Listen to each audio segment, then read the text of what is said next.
Hello, my name is Wyvern, the Guildmaster of Rise, and welcome to our strategy for the Professor Putricide 25-man encounter. Please notice that this was recorded on Sunwell Angrathar, which also means that all encounters are buffed. I'll be talking about the buffs in just a second. For this fight we like to use our standard 2 tanks, 5-healer setup with the main tank on the boss and the off tank on the Abomination. This is a very complex fight, so let's just start it by analyzing as things goes throughout the fight. At the pool we have the boss on the side, with everyone on the side as well, in order to get the slime pools on the side so the Abomination can let it grow and get more energy out of it. As soon as the pools come, we move away since it will deal nature damage, and everyone move to their stacking points for the green ooze.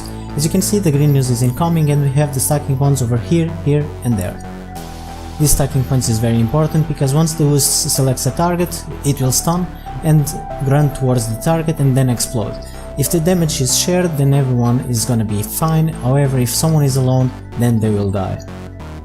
At 80% we get the phase transition, and also called tear gas. So boss will throw tear gas into middle, everyone gets stunned, and then we proceed with phase 2. For Abomination it's very simple to deal with. You go to the table, you click the table, and then you get morphed into an Abomination. You'll have 3 abilities to deal with. The first one is to eat the slime pools, the second one is to apply slows on the oozes mainly, and the third ability is to damage the boss, oozes or anything at all. Phase 2 is a very straightforward and a very simple phase. Everyone should stay spread and you'll have to deal with the same constant mechanics. The first one is Malibu, as you can see here, going towards the players.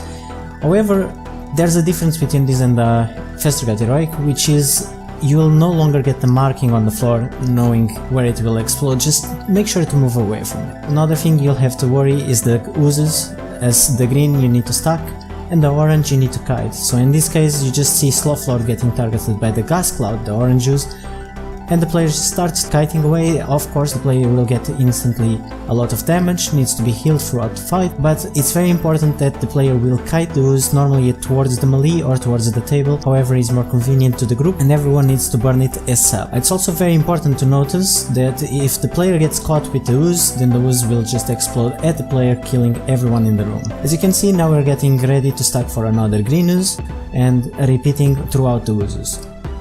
The annoying part here is that you get pools and you get malleable goods as well.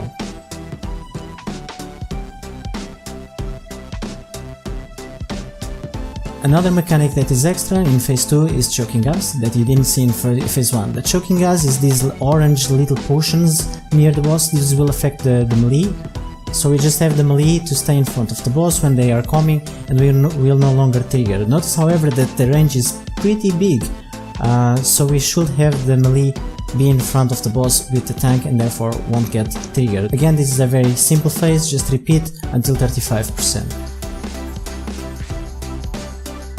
A quick note for Heroic, it's everything will have more HP and everything is gonna deal more damage. Professor Putricide is gonna also cast Unbound Plague as an additional mechanic, and instead of the tear gas phase, you have both green and orange ooze at the same time. However, half the raid will have a green debuff and the other half will have an orange debuff telling you which ooze to target. For Sunwell buffs, Professor Putricide was mainly buffed on the 25-man heroic version, with his HP going from 50 million HP to 60 million HP instead, and his green and orange ooze goes from 1.9 million HP to 2.3 million HP instead.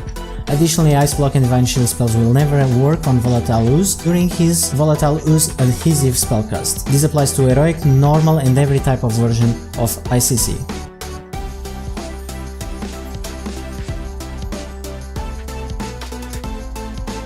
Phase 3 is very simple. Everyone should pick a side, the range behind the boss, the melees in front of the boss, and we bloodlust and push the boss as fast as possible. The boss will cast Mutated Plague, and this will get stacks over time, normally on the tank, but you also might want it to go on the hunter with Distract Shot and Deterrence, just to make the soft enrage timer a little bit easier. You'll still have Malibu Goo, Choking Gas and Slime Pools to deal with, so be just extremely careful, and also be very careful with the movement of the boss. We normally pop a small defensive cooldown on 2 stacks and a big defensive cooldown on 3 stacks on the tank. We swap between stacks, and if needed we get the hunter to Distract Shot again and get one more stack just to leave us a little bit more comfortable to DPS the boss.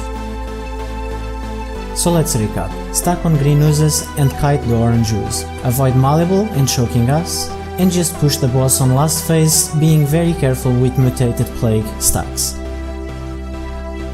Thank you for watching and we'll see you on the next video.